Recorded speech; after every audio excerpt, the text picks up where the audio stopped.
So many people are consumed by their past and living as if the things that happen to them in their life are the reasons why their life isn't going the way they would like it to go today.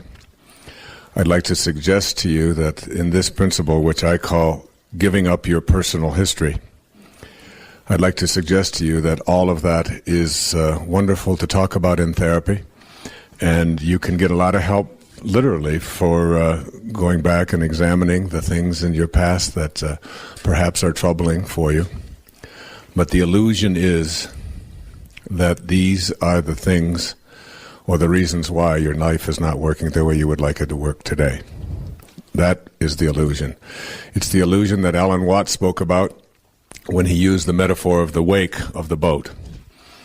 That the wake of a boat is nothing more than the trail that is left behind. If you stand on the back of a speedboat and watch it, it's a wonderful metaphor. You can get that picture in your head. You can simply see how it is all just a trail that is left behind. And if you ask yourself, what's driving the boat? What's making it go forward? The answer is that what's making it go forward is the present moment energy that is being generated by the engine in this moment, now. And that's the only thing that can make the boat go forward. And the most important question to ask yourself about this little metaphor is it possible for the wake to drive the boat? Can a wake, that is, can a trail that is left behind make a boat go forward? And of course the answer to that is no, and thus it is also true for your life, that the wake of your life is also a trail that is left behind. And this trail that is left behind is just that. It is not what is making you inefficient, poor, unhappy, depressed, stressful, sick, in bad relationships, and so on.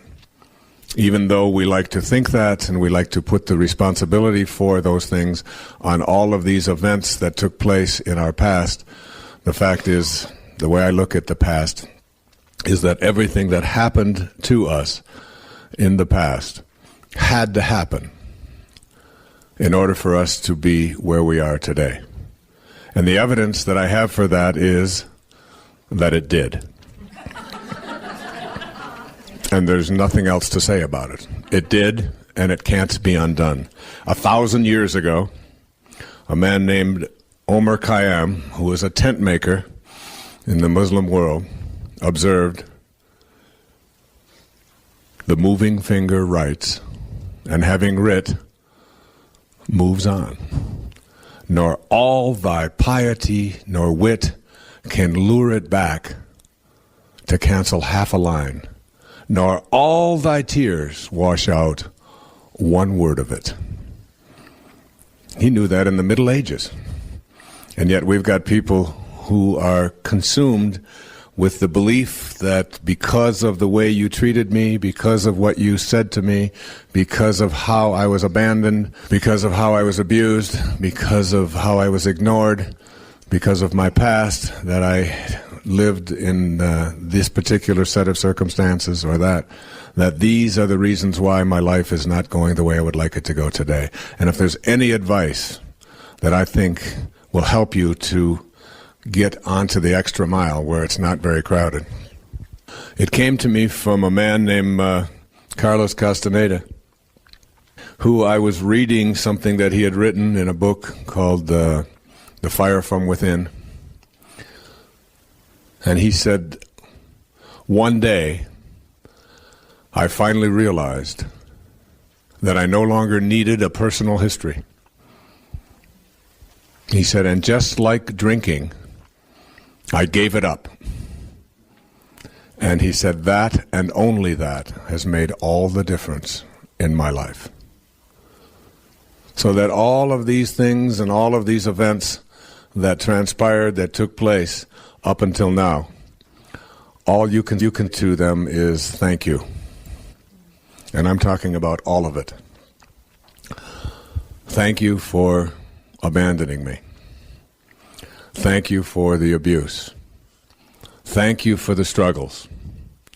Thank you for all of it, because it is out of those falls and out of those struggles and all of those difficulties that I generated the energy to propel myself to a higher place.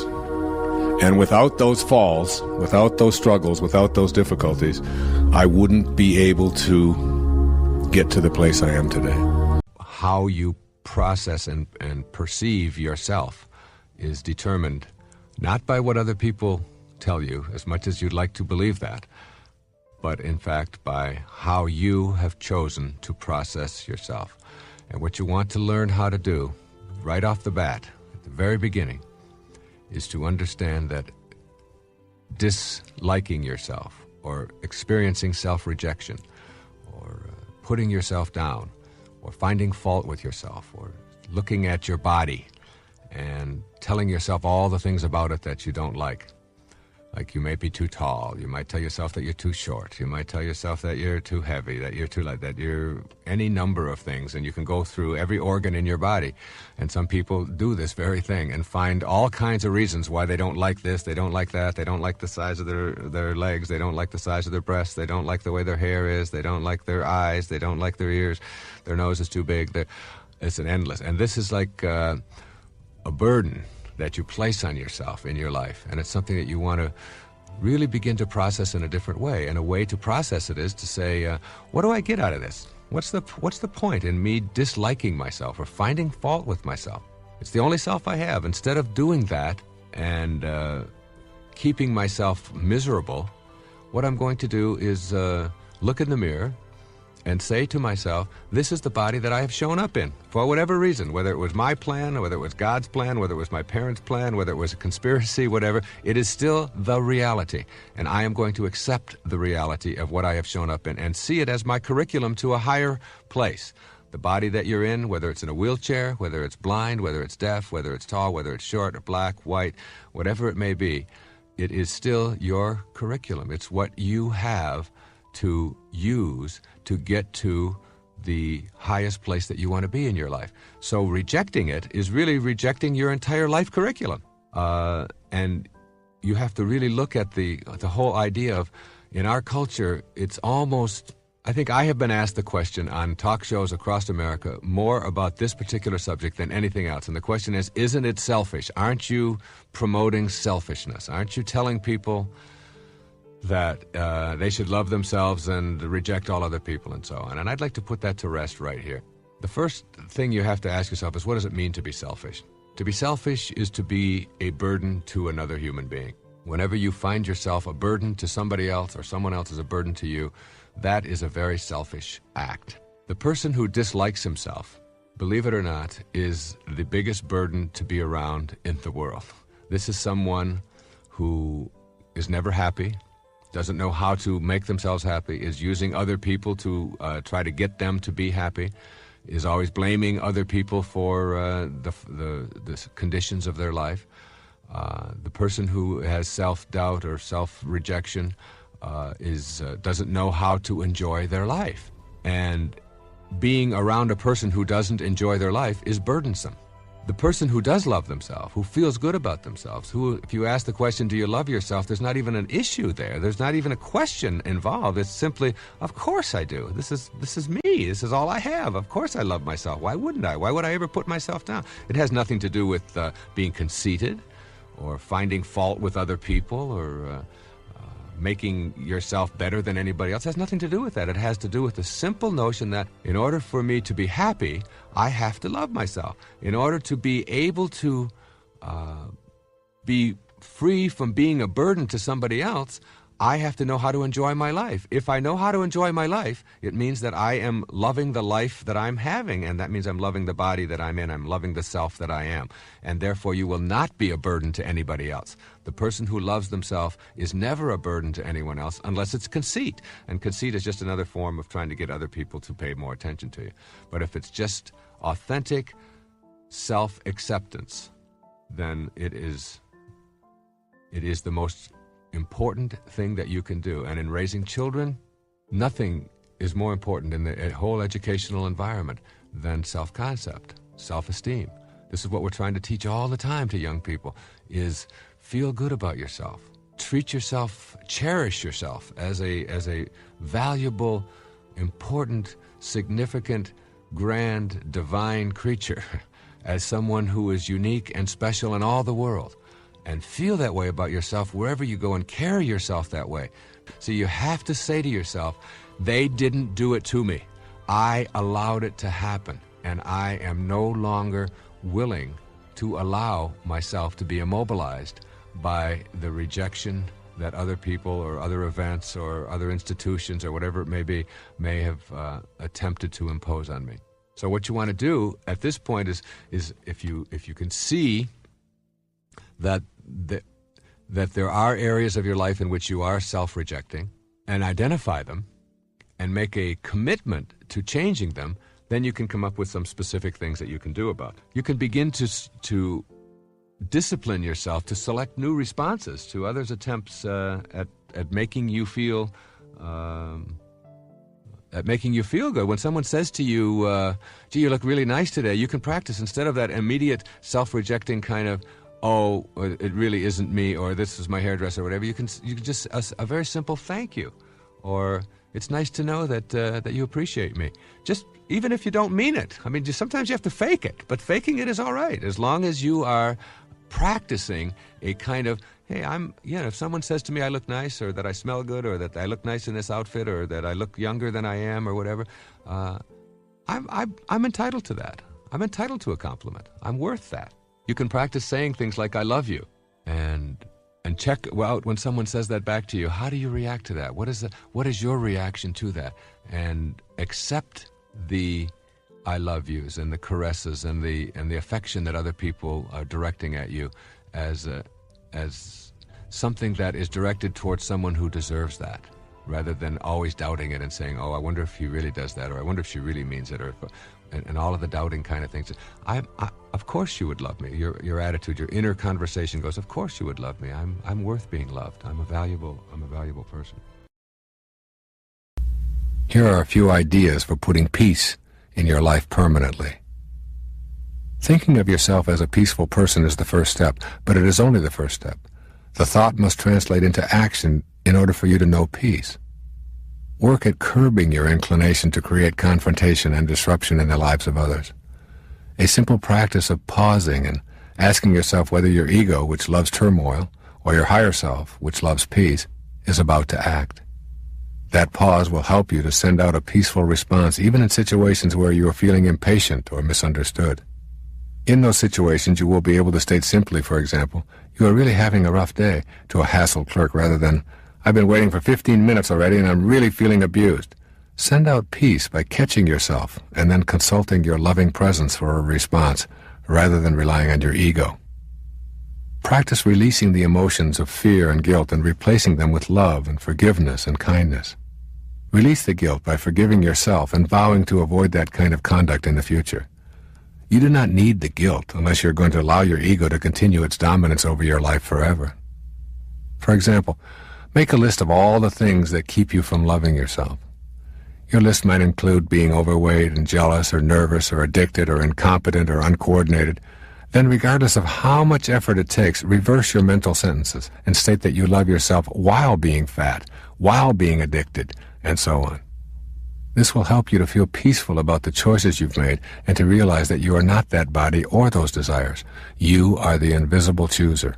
As you become more peaceful with the chooser, you will begin to replace the unhealthy choice in a spirit of love. Examine everything that offends you and see if you can get your ego out of the picture. If hunger and starvation in the world offend you, try shifting to a new awareness. Somehow, in some way that I do not comprehend, these things occur in divine order, and so too does my desire to change it exist in divine order. Shed what offends you and act on your desire to make corrections. There will then be no need to fight. Similarly, if you find someone else's behavior offensive, you are interpreting that behavior from your own self-absorbed position, which is that they shouldn't act the way they do. You choose to be offended, hurt, or angry by their behavior. But they are acting the way they are. Your being offended is your ego talking to you to keep you anxious and upset. If you don't take it personally, And if you see the behavior for what it is, you can work to eradicate the evils of the world unimpeded by your ego's encouragement to be offended. Keep in mind that grievances bring turmoil while communication brings peace. If you want peace in your life, rid yourself of your grievances. The way to shed these grievances is to let go of your own self-absorption and to practice forgiveness rather than revenge. As you let go, you will feel a sense of peace overtaking you. If you are angry towards someone in your life, no matter how difficult you may find it, work at communicating with that person about your aggrieved feelings. Your embarrassment or inner anguish over being wronged is just what your ego wants you to experience, since it will keep you away from your sacred quest and keep you in the clutches of your anxiety-loving ego. Keep this little sentence ready to consult. Judgment and peace are antithetical. A Course in Miracles says the strain of constant judgment is virtually intolerable. It is curious that an ability so debilitating would be so deeply cherished. You must make a daily effort to look upon others without condemnation. Every judgment takes you away from your goal of peace. Your ego loves your judgments because with them you remain in a constant state of anguish and remorse. Keep in mind that you do not define anyone with your judgment. You only define yourself as someone who needs to judge. Judging others with condemnation removes the possibility of your experiencing love. If you can practice just being still rather than condemning, you will get to the bliss I am talking about. You do not have to pretend that you love something that you loathe. Just get still and let the judgments subside. Peace is not found in being right or being hurt or being angry. By all means, work toward righting the wrongs you perceive, but do it with an understanding that an angry heart keeps you from knowing God and the path of your sacred quest. Peace will come to you when you are a healer rather than a judge. Essentially, embracing the truth is welcoming your higher self and coming to know God. All that is not authentic will drop away automatically. Your ego works hard to convince you that you are separate and better than everyone else, and you know that it does not take kindly to your embracing anything that threatens its existence. But remember that this is your inauthentic self, your false self. Deception is going to play a big role in your life when you embrace ego as your guide. Therefore, in order to abandon your reliance on that false self with all of its deception, you will have to make a new agreement with truth.